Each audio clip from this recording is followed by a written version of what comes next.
There are warriors we see and warriors we don't. Our modern mythology is carved with the legends of Navy SEALs emerging from the sea and the silent, ghost-like efficiency of Delta Force.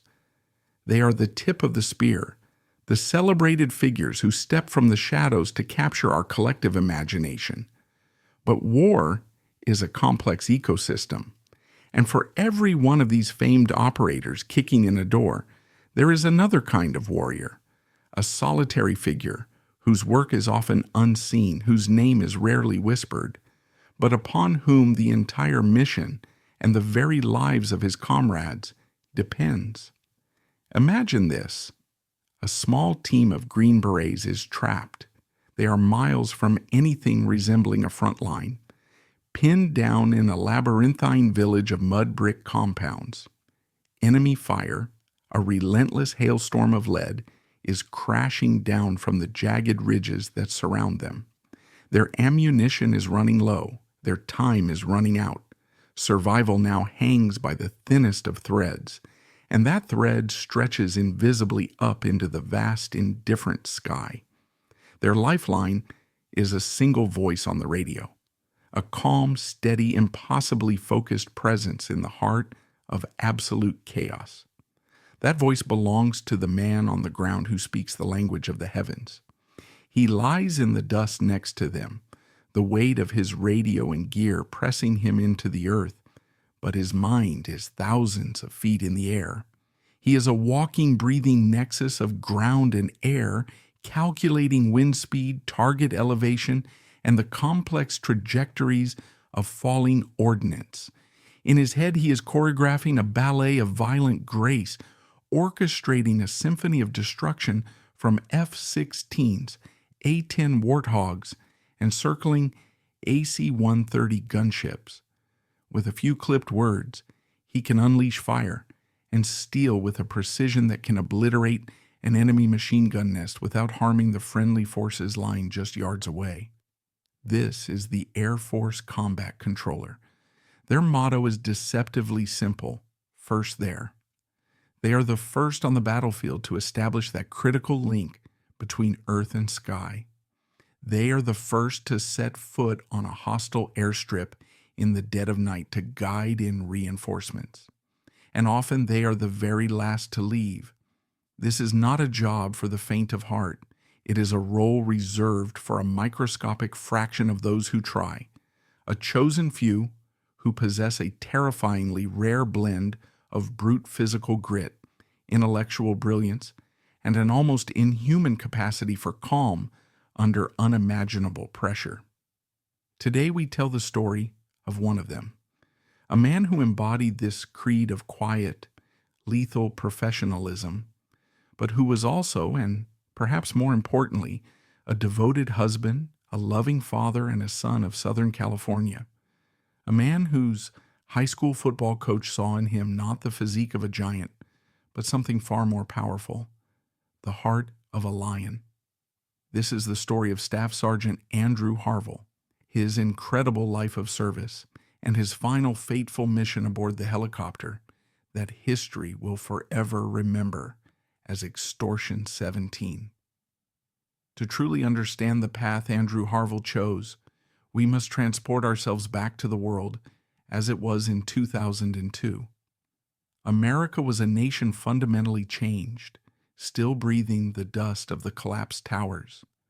The surreal shock of September 11th had morphed into a new raw form of American resolve, a new kind of patriotism, fierce and sometimes jagged, had swept the country. It was a time of unity, but also of anger. The question, why do they hate us, was quickly replaced by a steely determination to fight back. For an entire generation of young men and women coming of age, the call to serve was not an abstract concept from a history book. It was a visceral, deeply personal question that demanded an answer. What are you going to do about it? In the sprawling suburbs of Long Beach, California, a young man named Andrew Harvell was getting ready to graduate from Millikan High School.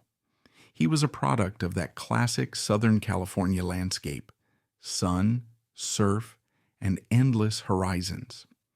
But beneath the laid-back exterior, a different kind of fire was burning. On the high school football field, he wasn't the star player destined for a college scholarship. He wasn't the biggest nor the fastest, but his coach, Dave Radford, saw something that statistics and stopwatches could never measure. He saw a young man with a spirit that simply would not break. He saw the heart of a lion, a relentless churning engine of will that pushed Andrew to outwork, outlast, and simply outgrit anyone who stood in his way. He refused to be defined by his limitations. That summer, just weeks after walking across the stage to receive his diploma in June 2002, Andrew made the decision that would set the course for the rest of his life.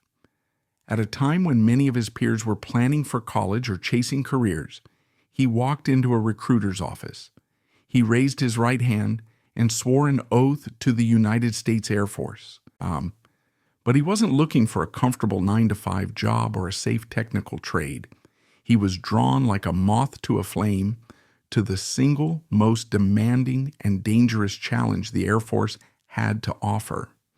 He set his sights on becoming a combat controller, a special operator in a field so notoriously punishing that over 80% of all candidates wash out. He was voluntarily stepping onto a path known ominously as the pipeline, one of the longest and most mentally and physically grueling training regimens in the entire U.S. military. The journey from a civilian high school graduate to a Scarlet Beret combat controller is a crucible, a 2-year odyssey of calculated, systematic suffering designed to find and forge the unbreakable few. After completing basic training in early 2003, Andrew entered this legendary pipeline. It's a descent into a world where the human body and mind are pushed far beyond their perceived limits, day after day. He had to master skills that belong in the realm of action movies, but with zero room for error. He was sent to Army Airborne School to become a static line parachutist, learning to leap from a plane into the unknown.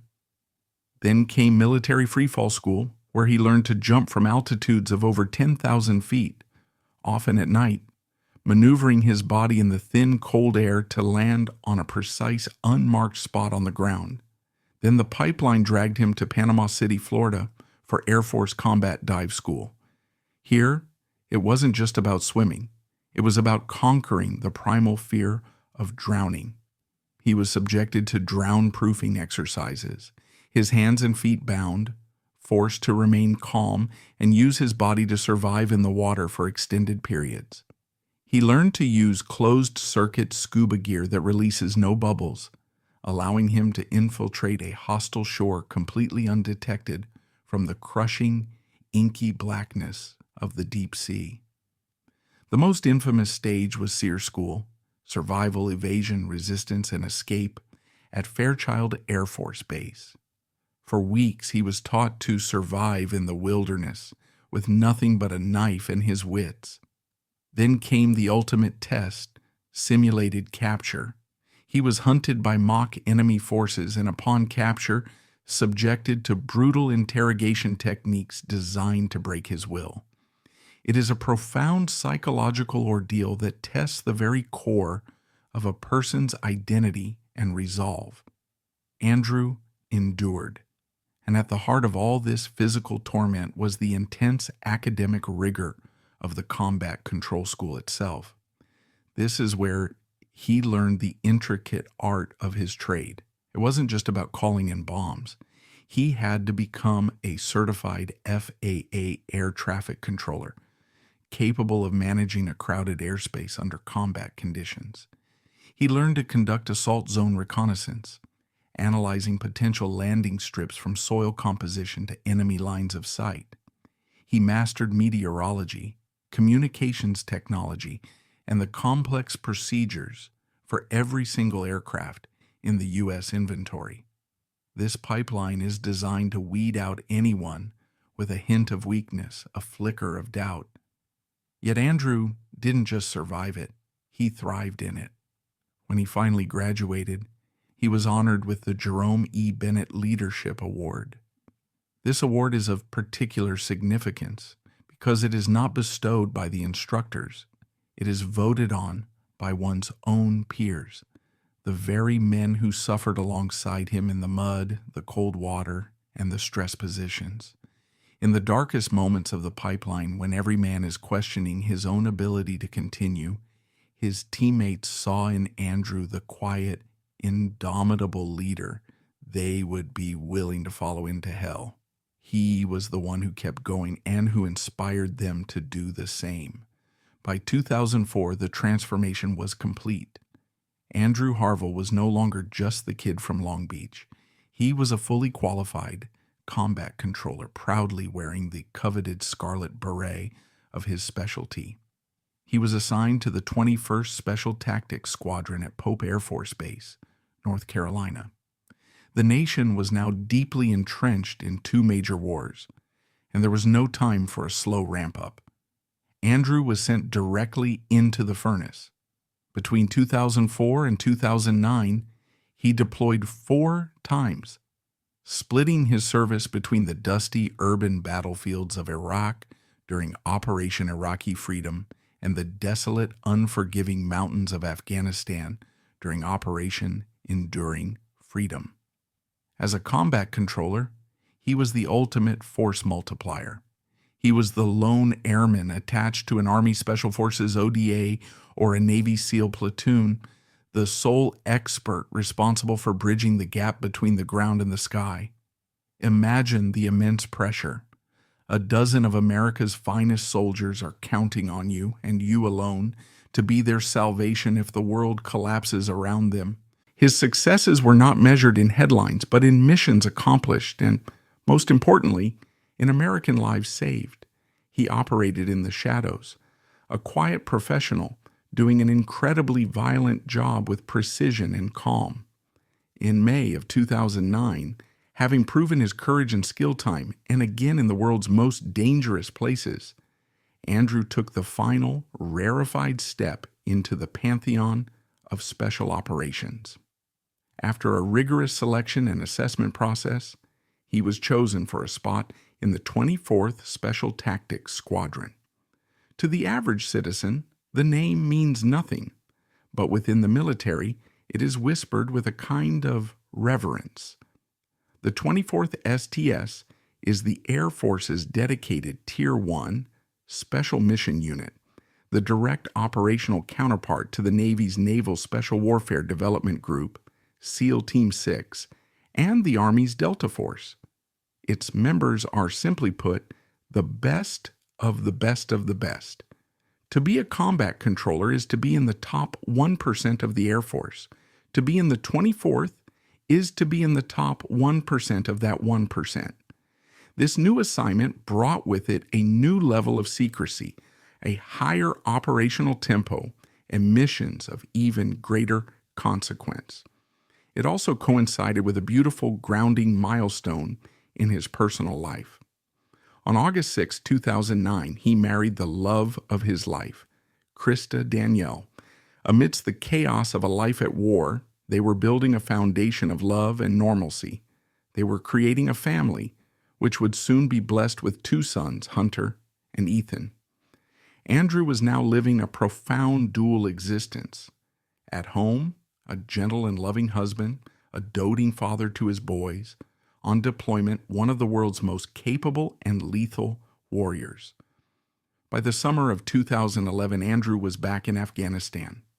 The war was in its 10th year, a long, grinding conflict. In the pre-dawn hours of August 6, 2011, intelligence pinpointed the location of a senior Taliban commander in the Tangi Valley of Wardak province.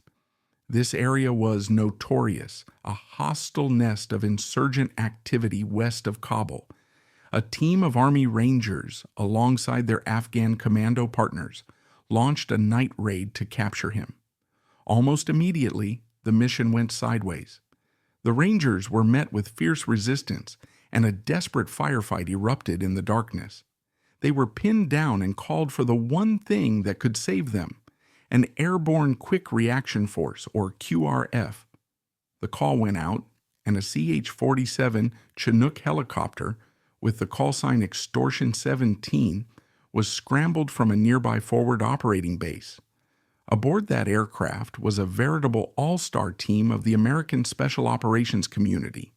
17 members were from SEAL Team 6, many of them veterans of the same unit that had conducted the historic raid on Osama bin Laden's compound just 3 months earlier. They were joined by 5 Naval Special Warfare Support personnel. Also on board were 3 Air Force Pararescue Men, or PJs, and 1 combat controller from the 24th Special Tactics Squadron, Staff Sergeant Andrew Harvell. Flying with them were 8 Afghan commandos and a civilian interpreter. In total, 38 souls launching into the night, flying into a known meat grinder to turn the tide of the battle and save their brothers on the ground. As Extortion 17 flared for landing, descending into the dark, narrow valley, a Taliban fighter, concealed by the terrain, shouldered a rocket-propelled grenade launcher aimed and fired. The RPG, a streak of fire in the night, struck one of the helicopter's massive rear rotor blades. The Chinook, mortally wounded and carrying America's finest, shuddered violently, spiraled out of control, and crashed into the valley floor, where it exploded in a massive fireball. There were no survivors. The shoot-down of Extortion 17 became the single greatest loss of American life in a single incident in the entire 2-decade-long Afghanistan War. In one fiery moment, 30 American warriors were gone, and for Staff Sergeant Andrew Harvell, the date of his death, August 6, 2011, carried a final, heartbreakingly cruel irony. It was the exact date of his and Krista's 2nd wedding anniversary. Behind the steely-eyed warrior, the Tier 1 operator, the man who could command lightning from the sky, there was Andrew the man, and his story is utterly inseparable from the deep, abiding love he had for his family. He was, by all accounts, their anchor, their world. He was the man who could face down enemy RPGs with unnerving calm, but who would completely melt at the sight of his 2 young boys. He was the fun-loving, gentle giant at home, a stark and necessary contrast to the hardened operator he had to become when his country called. This profound duality is the quiet, crushing reality for so many in the special operations community. They carry the weight of 2 entirely different worlds on their shoulders. They must possess the chameleon-like ability to seamlessly transition from the visceral life-and-death stakes of a night raid in a foreign hellhole to the tender, quiet moments of fatherhood, reading a bedtime story, bandaging a scraped knee, holding a newborn son for the first time. Andrew navigated this impossible schizophrenic balance with a grace that amazed those around him. His commitment to his wife and sons was every bit as fierce and absolute as his commitment to his teammates. And his family's story of service and sacrifice runs deeper still, layered with a level of tragedy that is almost Shakespearean. Andrew wasn't the only Harvel brother to earn the coveted Scarlet Beret.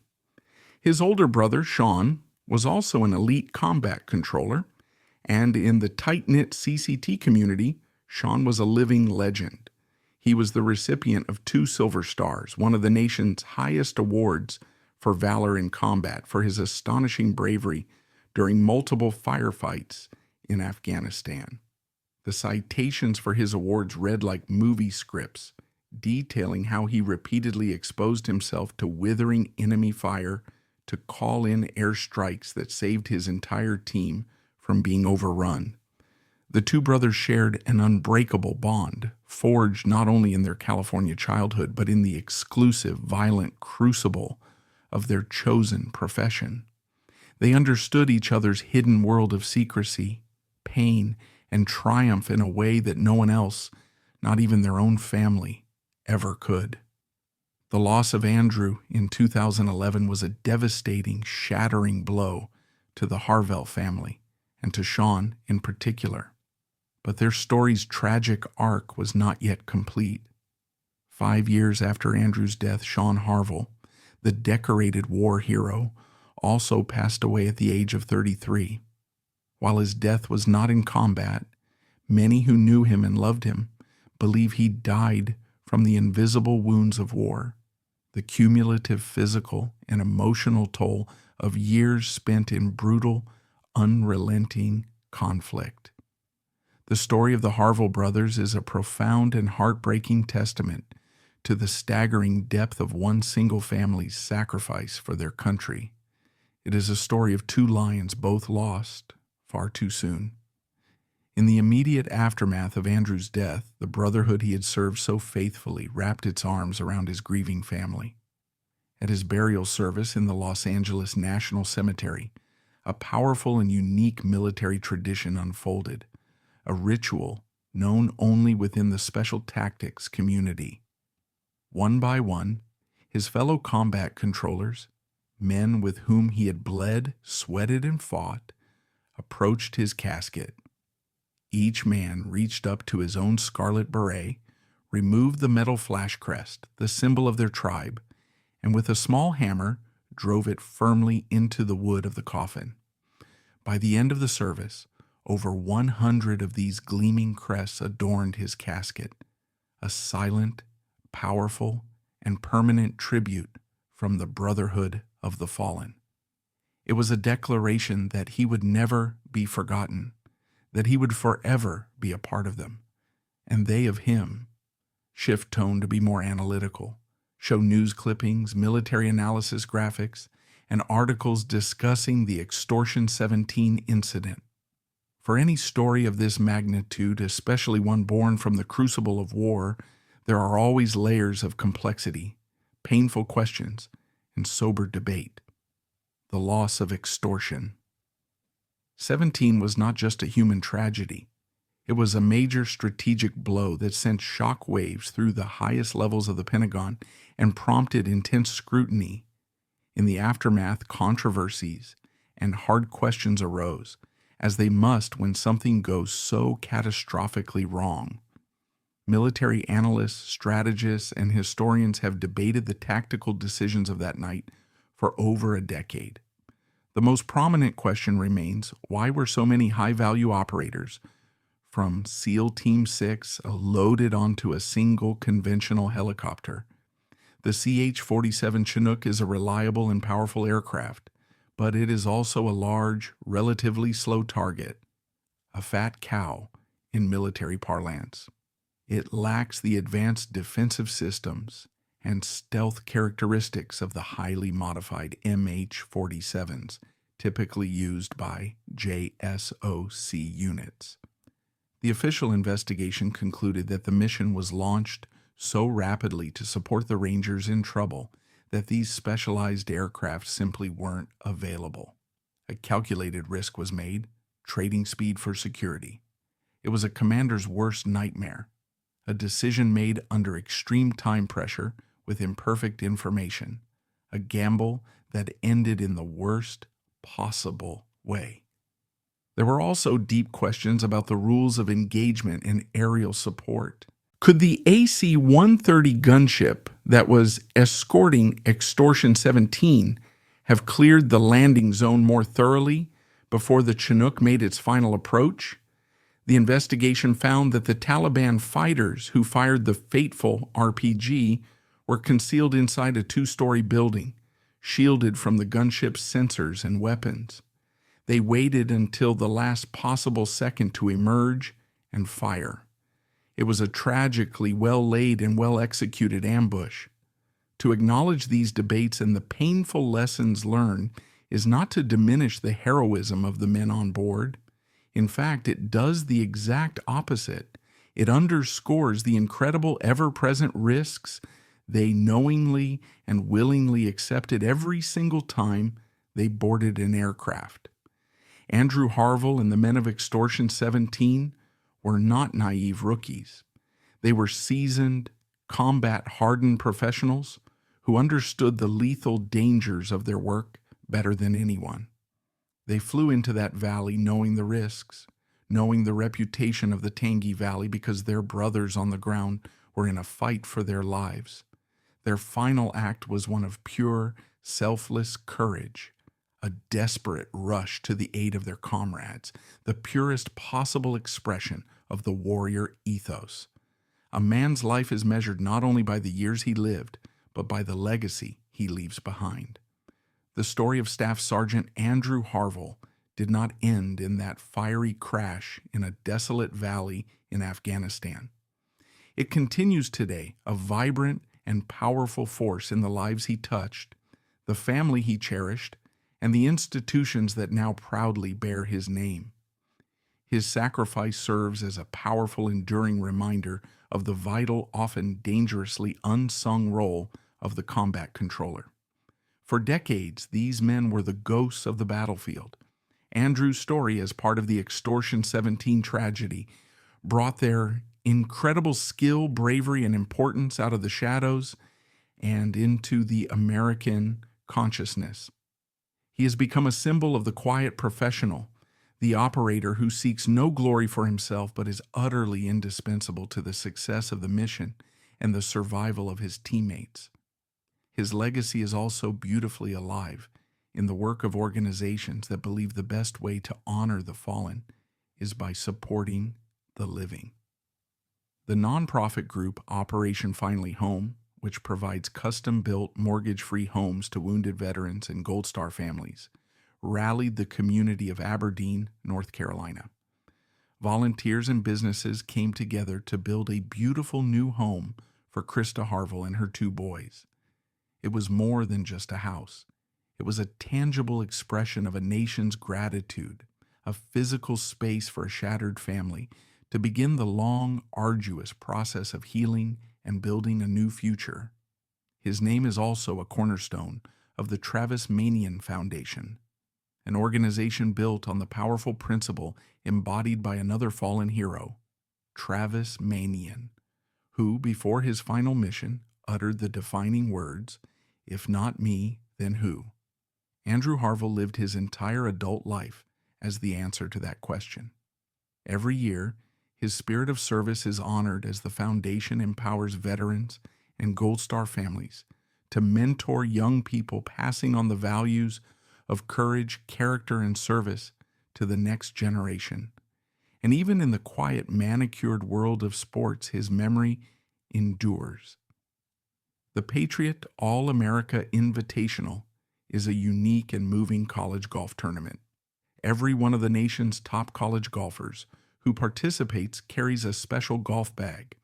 On that bag is the name and story of a fallen or wounded American service member.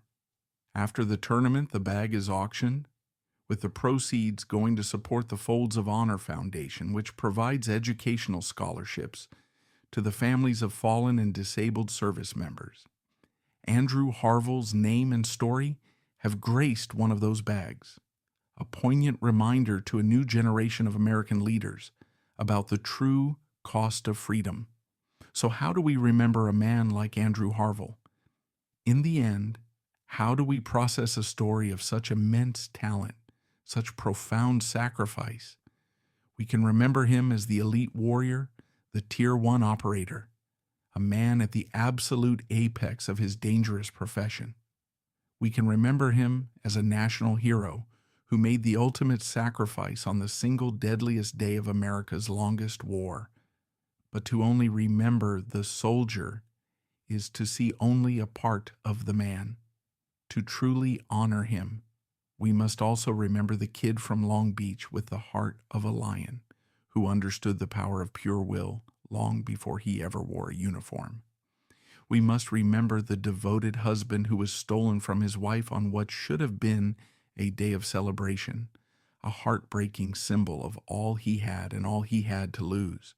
We must remember the loving father whose greatest and most enduring legacy is in the faces of his 2 sons, Hunter and Ethan, who will grow up to know their dad not just as a name on a memorial wall, but as a hero who loved them beyond measure.